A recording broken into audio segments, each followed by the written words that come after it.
কবরে আমাদেরকে যেতেই হবে, যেখানেই থাকেন কবরের প্রশ্ন আছে না নাই? অনেকে বলে হুজুর বিমান হামলায় মারা গিয়েছে, বিমান জ্বলে পুড়ে ছাই হয়ে গিয়েছে, তার কবর কোথায়? তার আত্মাটা যেখানে আছে ওই জায়গায় প্রশ্ন আছে না নাই? অনেকে বলে হুজুর সাগরের মধ্যে পড়ে মারা গিয়েছে, তিমি মাছ খেয়ে ফেলেছে, তার কোনো অস্তিত্ব নাই, কিন্তু তার রুহুটা আছে না নাই? প্রতিটা রুহু সংরক্ষণ করে কে? প্রত্যেকটা আত্মা আল্লাহর কাছে সংরক্ষিত থাকে। প্রতিটা রুহু, প্রতিটা মানুষ মালাকুল মাউতকে দেখতে পায়। আপনিও দেখবেন, আমিও দেখব। মুমিনদের কাছে এসে মালাকুল মাউত একজন যুবকের বেশে সাদা ধবধবে জুব্বা পরে সুগন্ধি মেখে মুমূর্ষু ব্যক্তির শিয়রে বসে বলে, ইয়া আইয়াতুহান নাফসুল মুতমাইন্নাহ, হে প্রশান্ত আত্মা, উখরুজি ইলা মাগফিরাতুল্লাহি ওয়া রিদওয়ানি, আল্লাহর ক্ষমা আর দয়ার দিকে বের হয়ে আসো। বলা মাত্রই মুমিনের আত্মাটা স্মুথলি বের হয়ে আসে। কাফান মিন আকফানিল জান্নাহ, হানুত মিন হানুতিল জান্নাহ, জান্নাত থেকে আনা সুগন্ধি কাফনের মধ্যে পেঁচিয়ে তিনি রূহটাকে নিয়ে ইল্লিনে চলে যায়। সরাসরি দেখে মালাকুল মাউতকে। আর যারা ইসলাম বিরোধী, কোরআন বিরোধী, তাদের সামনে এসে মালাকুল মাউত ত্রাস সৃষ্টি করে। আগে ধমক। হাইওয়েতে মাঝে মাঝে ডাকাতি হয় না? বাসগুলোর মধ্যে যখন ডাকাতি হয়, বাসে থাকে 50 জন, ডাকাত ঢুকে 5 জন, এই 5 জনের ভয়ে সবগুলো পেশাব করে দেয়।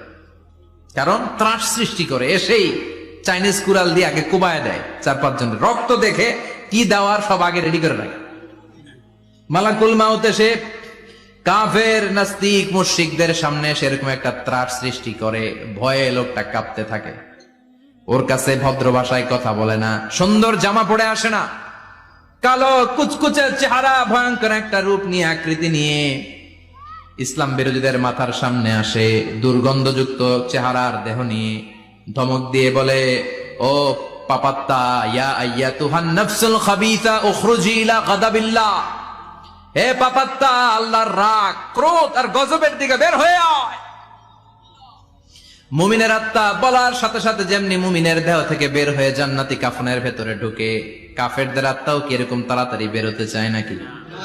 কাফেরদের আত্মা বেরোতে চায় না। ডানে দৌড়, বায়ে দৌড়, সামনে দৌড়, পেছনে দৌড়, আহা দৌড়াদৌড়ি করে।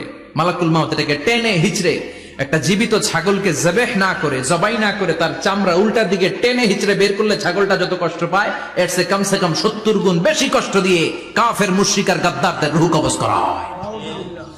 আল্লাহ এই পরিস্থিতি থেকে তুমি আমাদের বাঁচাও। মুমিনদের রূহ যেমনি কবজ হয়, ওইভাবে রূহ কবজের ব্যবস্থা করে দিও।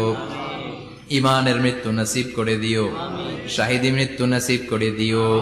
আমাকে শহীদ করে সেই মিছিলে শামিল করে নিও, যে মিছিলের নেতা মীর হামজা, খোবায়েবে খাব্বাব,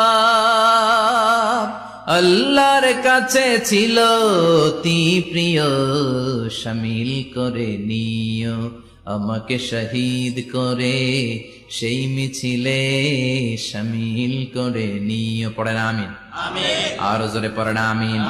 তার মানে বিমান দুর্ঘটনায় হোক, কিংবা লঞ্চ ডুবিতে হোক, কিংবা আগুনে পড়ে হোক, কিংবা আত্মঘাতী হামলায় হোক, যে যেখানেই মারা যায়, কবরের 3টা প্রশ্ন তার জন্য আছে না নাই?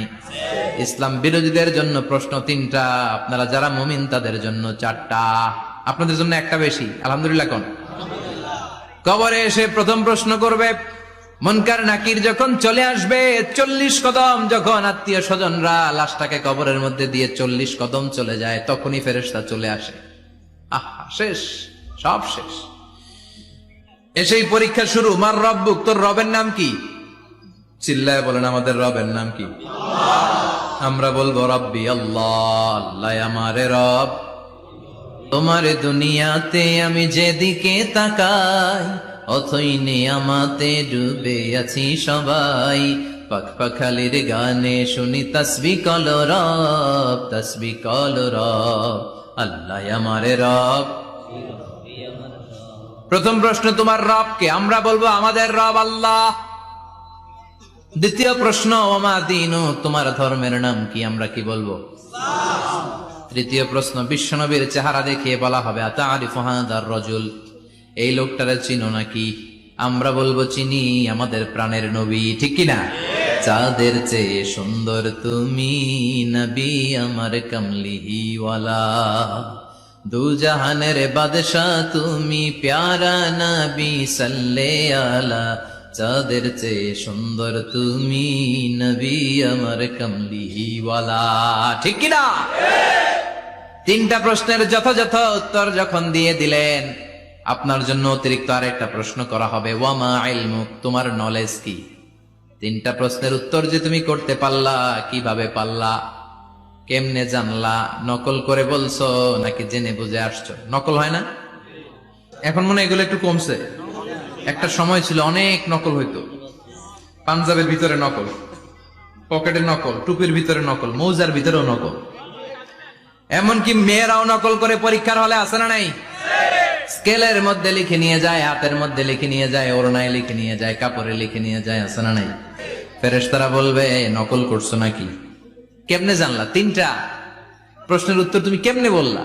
আল্লাহ তোমার রব, ইসলাম তোমার ধর্ম, এই লোকটা বিশ্বনবী, কেমনে চিনলা? আপনাকে তখন বলতে হবে আমি কোরআন থেকে শিখেছি, আমি হাদিস থেকে শিখেছি, আমি ইসলাম জেনে বুঝে মেনেছি, আমি আন্দাজে কোথাও ঘুরি নাই। চিল্লা এখন ঠিক কিনা? আপনাকে বলতে হবে, এজন্য শিখতে হবে, প্রতিনিয়ত ইসলাম সম্পর্কে জানতে হবে, আখের গোছাতে হবে, জীবনটাকে আলোকিত করতে হবে। চিল্লায় বলেন ঠিক কিনা?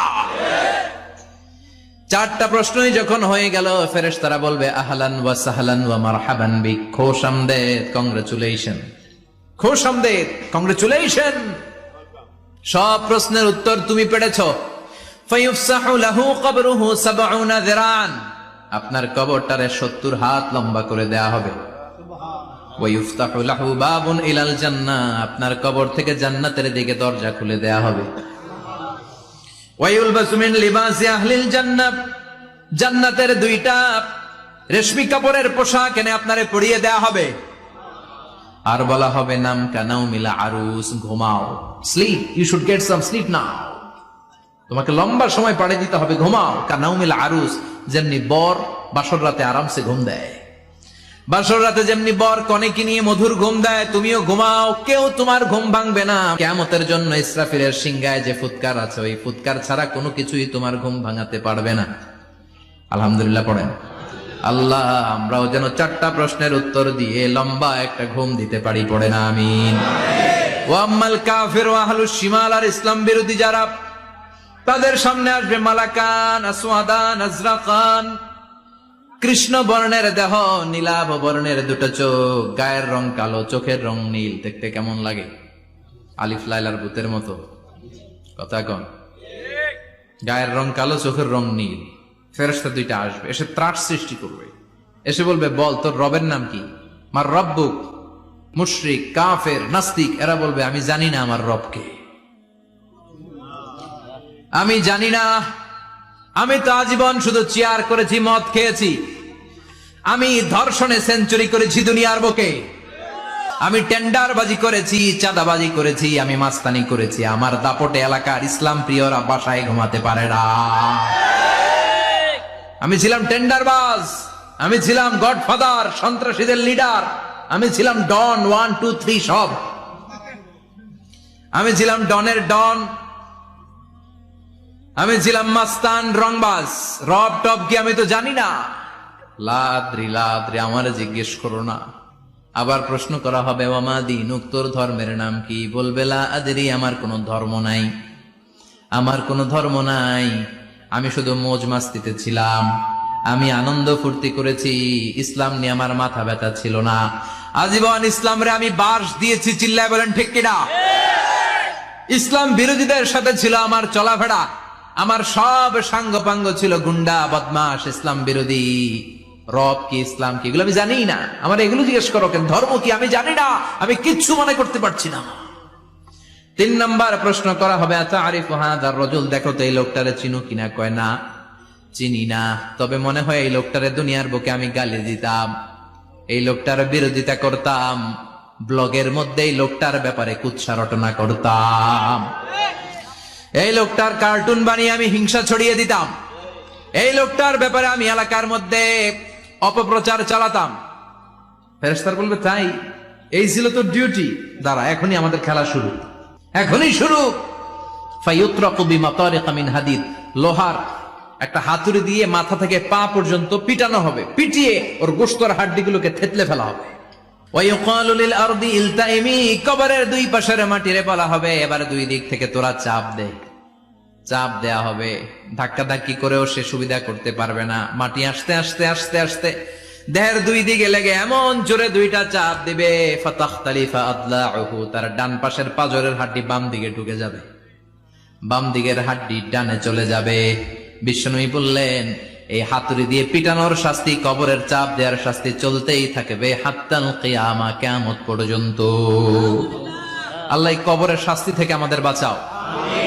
আমরা এই আযাব পেতে চাই না, আমরা যেন ঠিকভাবে কবরের 4টা প্রশ্নের উত্তর করে দিয়ে লম্বা ঘুম দিতে পারি। আল্লাহ তুমি তৌফিক দাও। এজন্য আল্লাহ বললেন, গোলাম দুনিয়া নিয়ে পাগল হয়ে থেকো না। এই দুনিয়ার জীবন আসল জীবন নয়, আসল জীবন হলো কবরের জীবন। জোরে বলেন ঠিক কিনা? এই জন্য মাঝে মাঝে কবরে যাবেন, কবরস্থানে দাঁড়িয়ে চিন্তা করবেন এই জায়গায় আমারও আসতে হবে। দিন যাবে, রাত আসবে, বৃষ্টি হবে, শীত আসবে, কেউ আমার দেখতে আসবে না।